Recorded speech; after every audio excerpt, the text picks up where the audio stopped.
ቀርቶ ቲክቶከሮችን ሰሞኑን እየሰበሰበ ነው። የሱ ሰዎች ሰብስበው ዳንኤል ክብረትም በቅርቡ የኪነ ጥበብ ባለሙያዎችን ሰብስቦ በቃ ሁሉ ነገር ከብልጽግና ውጪ ምንም ነገር የለም ከኛ ጎን ካልተሰለፋችሁ ኢትዮጵያ ምትባል ሀገር ትጠፋለች አይነት ማስፈራሪያና ዛቻ ጭምር እያደረገ ያለበትን አካሄድ ሰብረው መውጣት ያቃታቸው ኪነ ጥበብ ሰዎች በዛ ተጠልፈው ጭራሽ ከአገዛዙ ጎን ቆመው ያገዛዙን ደረቅ ፕሮፓጋንዳ በዜማና በግጥም እያደረጉ ሊግቱን ይፈልጋሉ። ይሄን ነገር በፊት ለፊት ነውራቸውን መግለጽ አለብን። ስለ ቀይ ባህር ጉዳይ አብይ ስላነሳ አይደለም። ይሄ ጉዳይ በራሱ መፍትሄ ሊያገኝ የሚገባ ወደፊት በሁለቱ ህዝቦች መሃል በኤርትራና በኢትዮጵያ መሃል በሚኖር መልካም ትብብር ችግሩ ሊፈታ የሚችልበት እድል ሰፊ ሆኖ ሳለ አብይ አህመድ እንደው ግርግር መፍጠሪያ የውስጡን ችግር ወደ ውጪ ለማውጣት የሚያደርገውን ተራ የፖለቲካ ብልጠት እየተቀበሉ በኪነ ጥበብ ስራዎቻቸው የሚያስተጋቡ እንደነ አረጋኝ ወራሽ አይነቱን የህዝብ ከሆናችሁ ለህዝብ ቁሙ ልንላቸው ይገባል። ገለታው እንደው መቼም ምን መሳይ የኪነ ጥበብ ሰዎች ልትጫናቸው እንኳን ስትሞክር መንግስት አንዳንዴ እነዚህ አምባገነኖች ሊጫኗቸው ከሞከሩ የሆነ ማምለጫ ዘዴ ይፈልጋሉ እና በሆነ በቋንቋ በተዘዋዋሪም ቢሆን በሰብና ወርቅም ቢሆን እውነቱን ነው የሚናገሩት። ብዙ ጊዜ አሁን የከበደ ሚካኤል ስነ ጽሁፍ አንዳንዶቹ እንትኖች ግጥሞቻቸው ሲጠኑ ዝም ብሎ አሁን ምንድነው ይሄ ፋኖስና ብርጭቆ የሚለው ግጥም ዝም ብሎ የፋኖስና የብርጭቆ ይመስላችኋል? አይደለም። በኤርትራና በኢትዮጵያ መካከል የነበረውን ሃርሞኒ ለማሳየት ነበር፣ ስምምነት ለማሳየት ነው የጻፉት ይባላል። አንተምተው አታስፈልገኝም አትበል ለማለት ነው ማለት ነው። እንግዲህ አንዳንድ ጊዜ ወቅቱ ሳይፈቅድላቸው ሲቀር እኮ መሳይ እውነት ስላላቸው ምናባቸው እውነት ስላላቸው በሆነ መንገድ ያንን እውነት በጥበብ ያቀርባሉ እንጂ ውሸትን ተከትለው አይሄዱም። እኔ የጥበብ ሰዎች እንደዚህ ሲያደርጉ ነው የምናየውና ኢትዮጵያም ውስጥ ያላቸው የጥበብ ሰዎች እንደው ሊጫኗቸው ሲሞክሩም እንኳን አርቲስት ማለት እንግዲህ ብዙ ጥበብ አለው ማለት ነው። በዛ ጥበብ አማካኝነት እውነትን መግለጽ ነው ያለበት እንጂ ከህብረተሰብ የሚያፋታ ነገር ትክክል አይደለም። እነሱ የሚሉት ነገር አለ መሳይ ምንድነው የጋዱን ዓለም ነው የምናሳየው ይላሉ አይደለም። የኢትዮጵያ ጋድ ዓለም ምንድነው የሚመስለው? ነው የምትመስለው ኢትዮጵያ አሁን ጋዱ ምንድነው? ኢትዮጵያ ውስጥ ኑሯችን ምንድነው የሚመስለው? ሰላማችን ምንድነው የሚመስለው? የህብረተሰቡ ኑሮ ምንድነው የሚመስለው? ይሄንን ነው ኪነ ጥበብ ማሳየት ያለባት እና ይሄ አንድ ነው። ሁለተኛ እንደነዚህ አይነት ሰው ስልጣን አንስጣችሁ ሲሏቸው ለምሳሌ ይሄ ዳንኤል ክብረት ስራ ባለፈው ያነሳነው ነገር እኮ ነው። በመሰረቱ ይሄ ሰውዬ እኮ አማካሪ ነው አይደለም? የጠቅላይ ሚኒስትሩ አማካሪ ነው እንጂ በምን ሂሳብ ነው ዘሎ የሚያሰለጥነው?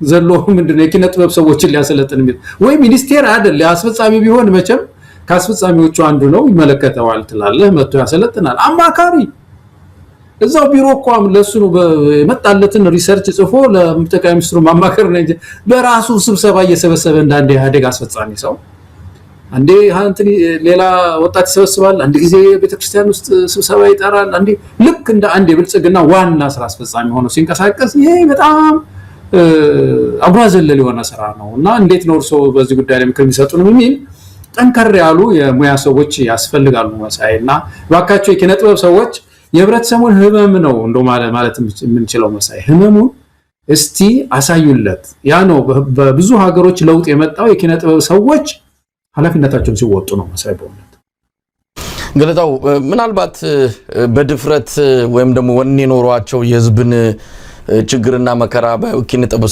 ስራዎቻቸው ማቅረብ እንኳን ካልቻሉ በዝምታቸው መተባበርም አንድ ነገር ነው። ዝም ቢሉም ይሄ ለኢትዮጵያ ህዝብ ትልቅ ውለታ ነው። እየተነሱ የአብይ አህመድን ቃል እየጠበቁ ዜማና ግጥም እየሰሩ ወይም ደግሞ በኪነ ጥበብ ስራዎቻቸው በተለያዩ መድረኮች የሚያደርጉት ይሄ ከአገዛዙ በላይ ይሄ አገዛዝ ይሄዳል። ወደንም ጠላንም ብንፈልገውም ባንፈልገውም መሄዱ የማይቀር ነው። አብሮ የሚኖሩት ከህዝብ ጋር ነው። እናስታውሳለን በህወሓት ጊዜ ከስርዓቱ ጋር አብረው እንደምንድነው እጅና ጓንት ሆነው ሲሰሩ የነበሩ የጥበብ ሰዎች መጨረሻ የናቴ ቀሚስ ውስጥ ደብቁኝ ነው ያሉት።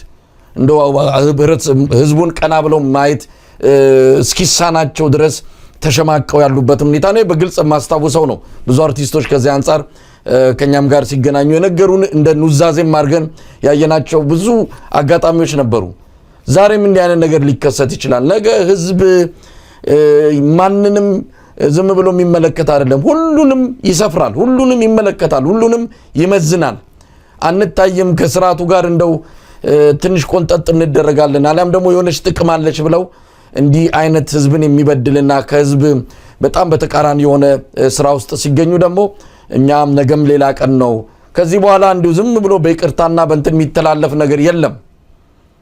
ሁሉም እንደየ ኃላፊነቱ እንደየ ኃጢያቱ የሚለካበት የሚቀጣበት ጊዜ ይመጣል። ከህዝብ ጎን የተሰለፈ ምን ጊዜ ማሸናፊ ነው የሚለው መልእክት በዚህ አጋጣሚ ማስተላለፍ የሚገባን ነው። እንደው ከነካካ ነው አይቀርም።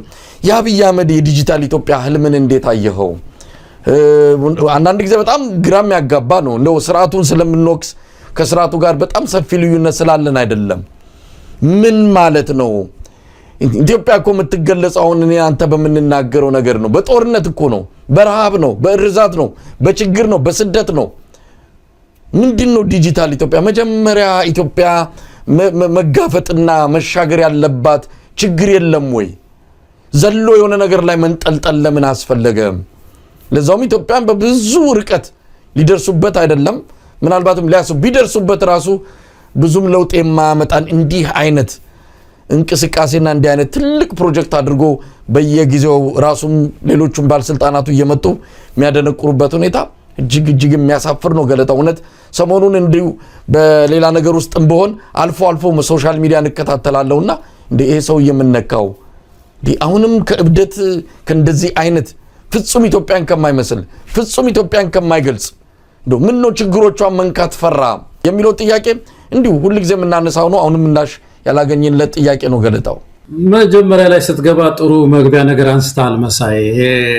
እንደው ልንተቸው ስንነሳ በኢትዮጵያ ዜና አገልግሎት የተነገሩ በሙሉ ለመተቸት ተነስተን የሚመስለው ሰውን ያለ አይመስለኝም። ይረዳናል መሳይ፣ ብዙ ሰው ይረዳል። አይደለም ለዛ ብለን አይደለም። ዲጂታል ኢትዮጵያን ማየት የሁላችን ህልም ነው። ኢትዮጵያ ወደ ኤአይ አርቲፊሻል ኢንተለጀንስ የሚባለው ዘመን ውስጥ መግባት መቻል አለባት። ዓለም በጣም ሄዷል፣ ረቋል እና የተከታተል መሄድ አለብን። ምስራቅ አፍሪካ ላይ ነው በጣም ወደ ኋላ የቀረ ነው የሚለው ነገር ምንም ጥያቄ የለም። እኛ አሁን ያልን ያለ ነው ይሄ ሰውዬ ለዚህ ጉዳይ እኮ እየሰራ አይደለም፣ መድረኩን ግን ያደምቀዋል። አሁን ይሄ 2030 ዲጂታል በ5 ዓመት ውስጥ ኢትዮጵያ ብሎ ትልቅ ባክግራውንድ ይሰራና ትላልቅ ኢሹስ መሬት ላይ አሁን የትግራይ ረሃብ አለ ለምሳሌ አሁን ያነሳ ነው ብዙ ጉዳዮችን ለማዘናጋት ይጠቀምበታል። ትንሽ ተሰርቶ እኮ ትንሽ እኮ ናት መሳይ። እንግዲህ አሁን ያቺ ዲጂታል ባለፈው ጊዜ እኮ ያነሳነው ነገር ነው ታስታውስ እንደሆነ አጼ ምንድነው ይሄ አድዋ ሙዚየም አጼ ምኒልክን ስዕላቸውን አናገር ነው ብሎ እንትን ይናገራሉ። ዝም ብሎ ያንተ ልጅ እኮ ሊሰራው ይችላል እዚህ ሀገር አይደለም ዝም ብሎ ኮምፒውተር ላይ ቁጭ ብሎ ሰው አንደበታቸው እንዲናገር አድርጎ ድምጽ ቀርቶ ምናምን በጣም ቀላል ነገር እኮ ነው። ይሄን የኢትዮጵያን ሕዝብ ያደናግሩበታል። ቁጭ ብሎ አብይ አህመድ ኢትዮጵያ እዚህ ላይ ደረሰች ምናምን ብሎ እንደማናስብ አይነት እያደረጉ ህዝቡን እና አሁን ይሄ ዲጂታሉ እንደዛ ስለሚያደርጉ ነው እናጋልጣቸው እንጂ ኢትዮጵያ ወደ ኢንተርኔት መሻገር አለባት። ተመልከት አሁን ምንድነው የሚለው አሁን 3 ነገሮች ብሎ ከተናገራቸው ውስጥ አንዱ ምን አለ መሰለ ሁሉም ዜጎች ካሉበት ሆነው የሚፈልጉትን አገልግሎት ማግኘት አለባቸው በኢንተርኔት ማለት ኮንሶዛ ሆኖ በኢንተርኔት ማነው የዳሰነች ህዝባችን በቃ ጠቅጠቅ አርጎ በኢንተርኔት የሚፈልገውን እዛ ያገኛል። የሐመር ህዝባችን ጠቅጠቅ አርጎ እዛ ያገኛል። የጋምቤላው ህዝባችን ጎጃም ያለው ገበሬ ትግራይ ያለው ገበሬ በቃ ይሄ ተራርቆ ያልሰፈረው ኤሌክትሪክ ያላየው እኮ ነው በጣም ስካተርድ እኮ ነው ገበሬው በየእርሻ ማሳው አካባቢ ነው ቤት ሰርቶ የሚኖር እየተሰበሰበ እንኳን ትንሽ ከተማ ነገር እየመሰረተ የገጠር ከተማ መብራት ውሃ ስልክ እንደዚህ የማግኘት ሁኔታ ውስጥ አልገባም እና ይሄ ገበሬ በኢንተርኔት በቃ የሚጠቀምባት አለ እና ኢትዮጵያን ሲያቃታሉ ይሄ ነው አሁን መሰረት እየተጣለ ነው ወይ ለዛ ደግሞ እኮ 2030 ማለት እንግዲህ በፈረንጆቹ መሰለኝ አይደል የዛሬ 5 ዓመት እኮ ማለት ኮምፒውተር እንኳን ህዝቡን ማስታጠቅ አንችልም ሌላውን በጣም ወደ ኋላ ቀርተናል እጅግ በጣም ለዚህ ለኢንተርኔት ለዲጂታል ዓለም ወደ ኋላ መቅረት ግን ምክንያቱ ምንድነው? አሁን ያንን ቢተኩስ ለምሳሌ ያለው የፖለቲካ ችግር ነው። የፖለቲካ ምንድነው? ክሽበት ግጭትን ያመጣል፣ መፈናቀልን ያመጣል። ኢንተርኔቱን ትተን የዚህ የዲጂታል ጉዳዩን ትተን እድገቱን ትተን ወርሻውን ትተን ግጭት ላይ ነው ያለነው። ያን ቢፈታ እኮ ይሄ ተበልሶ የሚመጣ ነው። ስለዚህ ቅድሚያ ሊሰራ የሚገቡ ነገሮችን ሳይሰሩ እያደረገ የሆነ አንድ የሚገለባበጥ ነገር ባክግራውንድ እየሰሩ ኢትዮጵያ ወደዚህ እየተሻገረች ነው እያሉ ማማለል መጋለጥ አለበት። ውሸት ነው ይሄ። ዝም ብሎ በአንደበት ብቻ የሚነገር ነገር ተጨባጭነት የሌለው። ተመልከት፣ ሁሉ ዜጎች እኩል ካሉበት ሆነው የሚያዙበት፣ ገበያ የሚገበያዩበት፣ እኩል እድል የሚረጋገጥበት የሚለው ነገር አንድ መሰረት ነገር አልተጣለም ነው። ስለዚህ ነው የምናጋልጠው እንጂ እኛ የዲጂታል ኢትዮጵያ ህልም ተቃራኒማ እንዴት ልንሆን እንችላለን? ውጭ ሀገር እየኖርን መሳይ ሁሉ ነገር እዚህ ሀገር እንደምታውቀው ገበያው በኢንተርኔት ሆኗል፣ ዲጂታል ሆኗል ዓለም እና ከዚህ ኢትዮጵያ ወደዚህ ነው መግባት ያለባት። ለዛ ግን የሚሰሩ ስራዎች ላይ ነው መንግስት መጣድ ያለበት። ግንታ ብዙ ጊዜ የአብይን ቅዠቶች በተመለከተ በየመድረኩ ስለምናነሳው ዛሬ በተለየ ሁኔታ የዲጂታል ኢትዮጵያ ብሎ የመጣውን አጀንዳ እንደ አዲስ እንደው ለመወያየት አይደለም፣ ግን ከዚሁ ጋር ተያይዞ ሰሞኑን የተከሰቱ ችግሮች ላይ እንደው ይሄ ዲጂታል ኢትዮጵያ የሚባለው እነዚህን ችግሮች የሚፈታበት እንደው ተአምር የለውም። ግድለም የተወሰኑትን እንኳን ኢትዮጵያውያን እየየም ሲዳላ ነው እንደው በተወሰነ ደረጃ በወጉ በተኮነንኩ የሚልም አባባል አለን። ሌላው ይቅር እንደው መብላት ችለን ዲጂታሉም ይቅር እንደው መብላት ችለን ከዚህ ከጦርነት ተላቀን ሰላም ሰፍኖ ሰው ወጥቶ መግባት የሚችልበትን እኮ ሁኔታ ከፈጠረ አብይ አህመድ እንደ ትልቅ ባለውለታን ቆጥረዋለን። ይቅርብን ዲጂታል ኢትዮጵያም ቅንጦት ነው፣ አያስፈልግም አይደለም፣ ምንም ጥርጥር የለውም። አንተም እንዳልከው ይሄ ዓለም የደረሰበትም የስልጣኔ ደረጃ ኢትዮጵያውያን ቢደርሱበት ለሁላችንም ዓለማችን በሆነ ነበረ። ግን እንዴት ተብሎ እንዴት ይደርስ? አማራ ክልል ላይ ከምንድነው ከ6 ሚሊዮን ያላነሰ ተማሪ ከትምህርት ገበታ ውጭ እኮ ነው ያለው። እንዴት ሊደረስ ይችላል? ኦሮሚያ ክልል ውስጥ በተለያዩ ዞኖች ከፍተኛ የሆነ የተማሪዎች ወደ ትምህርት ገበታ ያለመሄድ ችግር እንዳለ ሪፖርቶች እየወጡ ነው። የቱ ነው ዲጂታል ኢትዮጵያ አሁን የሚሆነው? የት ነው ተንሳፈው ያሉት የብልጽግና ሰዎች እርስ በራሳቸው የሚሞጋገሱበት የሆነ አይንን የሚያጭበረብር የሆነ ዲጂታል ስክሪኖች ይሰቅላሉ። ሰውን አይኑ ላይ የሆነ ነገር እየፈጠሩ ኢትዮጵያ አደገች፣ ኢትዮጵያ ተለወጠች ወደሚል የሆነ የቅዠት ዓለም ውስጥ አብረው ህዝቡን ለመክተት የሚያደርጉትን እንቅስቃሴና ጥረት ነው የምናየው እንጂ ከዛ ያለፈ መሬት ረግጠን ነገሮችን ብንመለከት ኢትዮጵያ ከፍተኛ ችግር ውስጥ ነው ያለችው። ሰሞኑን አንድ ጋናዊ ነብይ ያለ ፓስተር ነው አንድ ነገር ተናገረ ተብሎ ማህበራዊ ሚዲያ ላይ እየተመለከትኩት ነበር። አንዳንድ ጊዜ ይህንንም ነገር ያው በተአምር በምታት ለማመን ወይም ደግሞ ያንን ሐሳብ ለመቀበል አይደለም። ለፈረንጆቹ 2026 ስለ ኢትዮጵያ የገለጹት አንድ ትንቢታዊ መልእክት አለ። በ2026 በኢትዮጵያ የመንግስት መዋቅርና አመራር ላይ ትልቅ መንቀጥቀጥና ለውጥ ይኖራል አሉ። ይሄ እሳቸው ስለተነበዩ አይደለም፣ ነገሩ ወደዛ እያመራ ነው።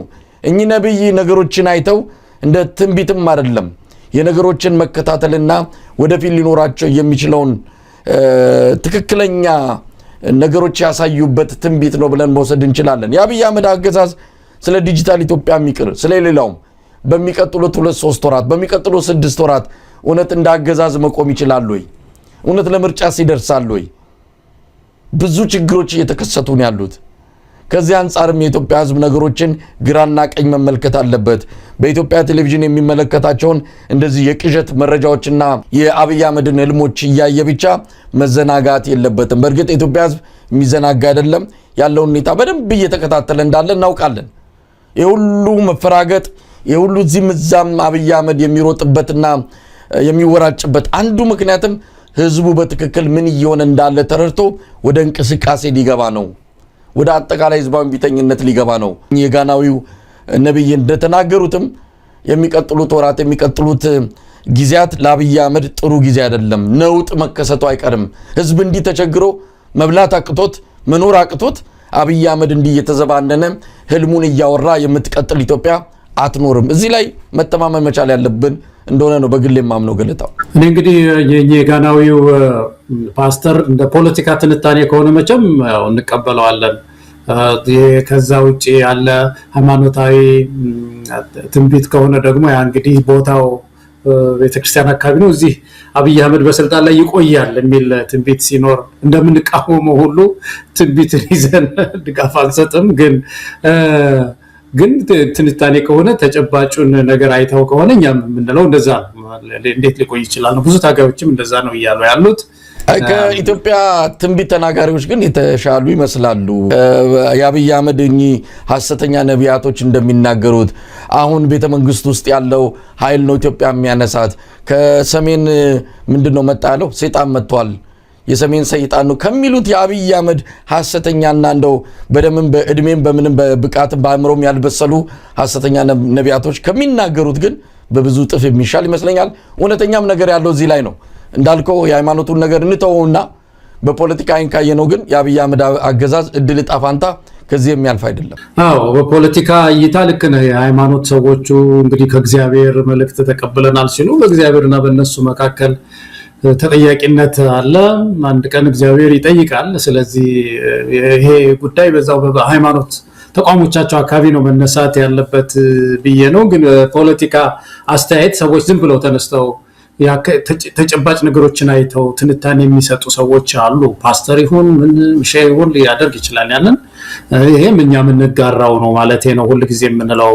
እንግዲህ ገለታው የተለያዩ ርዕሰ ጉዳዮችን ይዘን እንቀጥላለን ማለት ነው። የአማራ ክልል ወቅታዊ ሁኔታን በተመለከተ ቀደም ሲል በመግቢያ ላይ ያነሳሁት አንድ መረጃ አለ።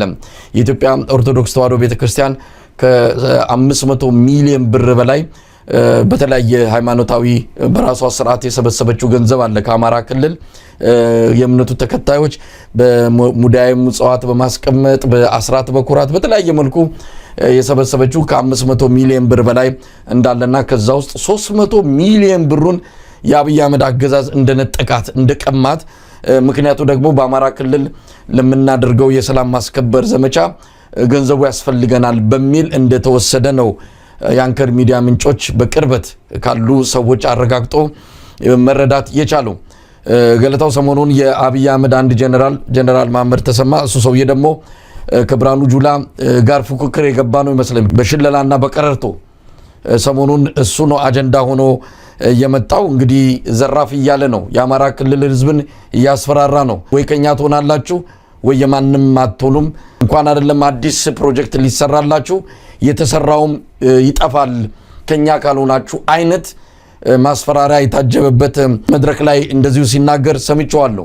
የኢትዮጵያ ኦርቶዶክስ ተዋሕዶ ቤተክርስቲያን በዚህ ደረጃ እየተዘረፈች ነው። ህዝቡ በራሱ ገንዘብ ነው እየተገደለ ያለው። 500 ሚሊዮን ብር ከአማራ ክልል ያገኘችው ቤተክርስቲያን ከግማሽ በላዩን ለጦርነቱ ማስኬጃ እንድትሰጥ ተደርጋለች። ይሄ የአማራ ክልል በየአመቱ የሚያገኘውን በጀት አይጨምርም። በነገራችን ላይ የአማራ ክልልን በጀት የሚያስተዳድሩት የአብይ አህመድ ጀነራሎች ናቸው። ሁሉም የወሰኑት እነሱ ናቸው። አሁን ደግሞ ከቤተክርስቲያኗ ዘርፈው ቤተክርስቲያኗ እንድታገኝ ብለው ለሃይማኖታቸው የሰጡትን ሰዎች መግደያ ነው እንዲሆን እየተደረገ ያለው። የአብይ አህመድ አገዛዝ ከፍተኛ ተስፋ መቁረጥ ውስጥ መግባቱን ከሚያሳዩ ምልክቶች አንዱ እንዲህ አይነቱን ተግባር እየፈጸመ መገኘቱ ነውና እዚህ ላይ ምን ማለት ይቻላል ገለታው? ይሄ በጣም ሃይማኖታዊ ጉዳይ ነው መሳይ። የቤተክርስቲያን መባ፣ የቤተክርስቲያን አስራት፣ የስለት ገንዘብ ወስዶ መድፍና ላውንቸር ገዝቶ በገዛ ወገኖቹ ላይ የሚተኩስበትን ነገር ሊያዘጋጅ ይሄንን ገንዘብ ሲወስድ ቤተክርስቲያን እግዚኦ ነው ማለት ያለባት መሳይ። ይሄን ለምእመኖቿ ወዲያው ነው ማሳወቅ ያለባት። አንዳንድ ዋና ኃላፊዎች የቤተክርስቲያኒቱ ኃላፊዎች ይሄን ነገር ሊደብቁ ቢሞክሩ እንኳን ውስጥ ያሉ ይሄን የሚያውቁ ሰዎች ማጋለጥ አለባቸው። ይሄ እኮ ኃጢአት እኮ ነው፣ ትልቅ ኃጢአት እኮ ነው፣ ትልቅ ከባድ ችግር እኮ ነው። መባ የስለት ገንዘብ በስለት ገንዘብ ክላሽ ሊገዛ እኮ ነው። በጣም አስደንጋጭ ነገር ነው። እኔ በቤተክርስቲያኒቱ ታሪክ ሁሉ የተሰማ አይመስለኝም። በጣም እዚች ቤተክርስቲያን ውስጥ ያለው ጉድ እኔ በተለይ መንግስት ሲለቅ የሚወጣ ነገር ሲኖር እንግዲህ መቼም ብዙ ጊዜ አንዳንድ መንግስት የሰራው ጉድ ደግሞ ሲወጣ ደግሞ ሲለቅ ደግሞ ይወጣል እና በዚህ ቤተክርስቲያን ላይ ያደረገው ነገር እኔ ቁጥር ስፍር ያለው ነገር አይደለም። ይሄኛው የሚታለፍ ነገር አይደለም። ምዕመናን የቤተክርስቲያኒቷ ምዕመናን ካህናት ይሄን ነገር ቆፍሩ እና አውጡ እና እንዴት የስለት ገንዘብ ክላሽ ተገዝቶ ደግሞ የገዛ ልጆቹን ያማራ ልጆች ሊደበድብ ሊገልበት እንዴት ሊሆን ይችላል? ይሄ ከባድ ነገር ነው መሳይ፣ በጣም ከባድ ነገር ነውና የኢትዮጵያ ኦርቶዶክስ በተለይ እዚህ ምንድነው ሰንበት ትምህርት ቤት ተማሪዎች አሉ አይደለም፣ የተለያዩ አደረጃጀቶች ሁላችሁም ድምጻችሁን አሰሙ። ይሄንን ውስጥ ያሉ ከፍተኛ ባለስልጣናቶችንም ደግሞ ጠይቋቸው ሄዱና ይሄ ነገር ሆኗል ወይ እንዴት ሆነ የሚል ነገር ይዛችሁ ማጋለጥን እንትን በሉ። በመሳይም ደግሞ ወደ አንተም ጋራ እንደዚሁ ድምጻቸውንም ቀይረው ቢሆን የተለያየ ዘዴ ፈጠሩ ካንተም ጋራ ደግሞ የሆነ ቃለ መጠይቅ ማድረግ አለባቸው፣ ማጋለጥ አለባቸው። ይሄ በጣም ከባድ እንትን ነው። ህብረተሰቡስ ከዚህ አንፃር የራሱን እርምጃ መውሰድ አለበት። የሚገደልበትን ጠመንጃ የሚገዛበትን ገንዘብ በገዛ እጁ ያዋጣ ከሆነ ይሄ ለምን ሆነ?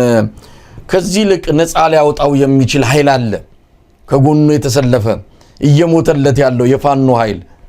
ለምንድን ነው እሱን ማያግዘው? እኔ ቤተክርስቲያኗ አትረዳ አይደለም፣ ቤተክርስቲያኗ ሌላ የገቢ ምንጭም የላትም። ይሄ ሃይማኖታዊ አገልግሎቷን የምታውለው ከህብረተሰቡ በምትሰበሰበው በተለያየ መንገድ የምታገኘው ገንዘብ ነው። ነገር ግን ያ ገንዘብ ሌላ ቦታ ሲውል ደግሞ ህብረተሰቡ የገንዘቡ ምንጭ የሆነው ህብረተሰብ ግን እዚህ ላይ በቃ ይቁም ብሎ ነፃ ወደሚወጣበት ወደማይገደልበት ወደ ነፃ ወደሚያወጡት ኃይሎች ላይ ነው ገንዘቡ እንዲውል ማድረግ ያለበት። በዚህ አንፃር ህብረተሰቡ የሚወስደው እርምጃ ነው የአብይ አህመድን የእንደዚህ አይነት መረን የለቀቀ ሉጋም ያጣ አካሄድ ማስቆም የሚችለው እንጂ ቤተክርስቲያኒቱ በማን እየተመራች እንደ ሰሞኑን ሰምተህ ከሆነ የጠቅላይ ቤተ ክህነት ስራ አስኪያጅ አቡነ ሳዊሮስ እኮ በአንድ መድረክ ላይ ይቺ ቤተክርስቲያን ለአብይ አህመድ ትጸልያለች ብሎ እኮ ነገሩን። አብይ አህመድ ልጆቿን እያረደ እየገደለ በየቦታው የኦርቶዶክስ ቤተክርስቲያን ተከታዮች ደም እየፈሰሰ ይህንን በዋና አስፈጻሚነት ለሚመራው ሰው ትጸልያለች አሉን አቡነ ሳዊሮስ። በዝምታና በፍርሃት እቺን ቤተክርስቲያን አናድንም። እንደና አቡነ ሳዊሮስ ያሉ ለአብይ አህመድ የሚጸልዩ ለአብይ አህመድ እድሜ የሚለምኑ ሰዎችን በፊት ለፊት ካልተጋፈጠ ምዕመናኑ እውነት ለመናገር ቤተክርስቲያኗንም ማያድንም ራሱንም ማያድንም። እኛ ደጋግመን ብዙ ጊዜ አንስተናል መሳይ፣ የሃይማኖት አባቶች ቁጣ ያስፈልጋል። በጎ ቁጣ የሚሉት እነሱ ማለት ነው። ለፍትህ ለሰላም ቆመው ለፍትህ ቆመው በደል ሲበድሉ፣ ገዢዎች ሲበድሉ፣ ግፍ ሲያበዙ፣ በህዝቡ ላይ ቀንበር ሲያከብዱ የሃይማኖት አባቶች ይቆጣሉ። ይሄን ቁጣ በጎ ቁጣ ሰማያዊ ቁጣ የአባቶች ቁጣ አሰሙ። የእናንተ ቁጣ ባነሰ ቁጥር ህብረተሰብ ሸክሙ እየበዛበት ነው ያለው። ይሰማችኋል፣ ተሰሚነት አላችሁ እያሉ ብዙ ሰዎች ተናግረዋል መሳይና ከቤተ ክርስቲያን አካባቢ ብዙ ቁጣ አትሰማም እስካሁን ድረስ።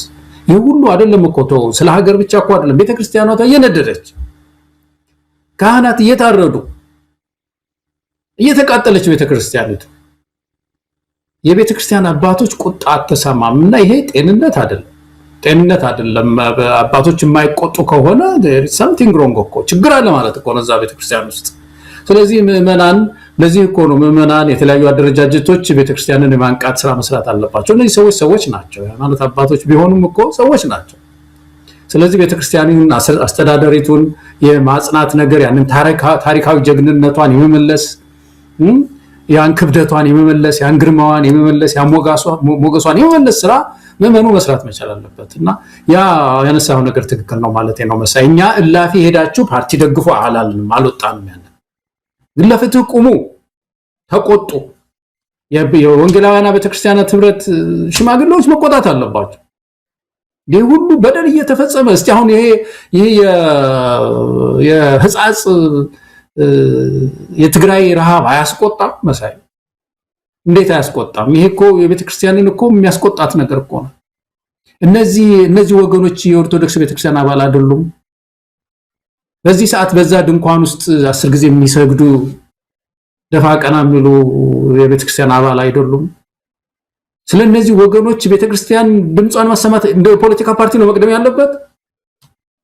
ቤተክርስቲያን ነበረች መቅደም ያለባት። የንስሐ አባቶች አሉ እዛ አካባቢ፣ እነሱ ናቸው መቅደም ያለባቸው። እና ቤተክርስቲያን ሚናዋን መወጣት አለባት። እና የመጎትጎት ስራ ምእመናን የማንቃት ስራ መስራት አለባቸው የሚለውን እኔ በጣም የምገዛው ነገር ነው መሰለኝ። አዎ ገለታው በእርግጥ እነ አቡነ ሳዊሮስ እና እሳቸውን መሰል ሰዎች ወደፊት እንዲመጡ የተፈለገም አንድም እንዲህ አይነት ተግባራትን እንዲህ አይነት ተልእኮ ተሰጥቷቸው ስለሆነ ብዙም የሚያስደንቅ አይደለም። ቤተክርስቲያኒቱን ከምእመናን እጅ ፈልቅቀው ከሚመለከታቸው የመንፈሳዊ አባቶች እጅ ነጥቀው የወሰዱ ሰዎች ናቸው። በዋናነት የሚያስጨንቃቸው የአብይ አህመድ ስልጣን ነው። የመጡለትን ዓላማ እየተወጡ ስለሆነ ብዙም የምንደነቀው አይደለም። እኚህ አቡነ ሳዊሮስ የሚባሉ በትልቅ መንፈሳዊ የቤተክርስቲያኒቱ ስብሰባ ላይ እኮ በመሃል ተነስተው ባካችሁ ከጨረስን ደግሞ አሁን ሄደን እስቲ ኮሪደሩን ደግሞ እንጎብኝ፣ መንግስት ትልቅ ስራ እየሰራ ነው የሚሉ የካድሬ ስራ የሚሰሩ ሰው ከዚህም በላይ ሊያደርጉ ይችላሉ። ወደ ሌላው ርዕሰ ጉዳይ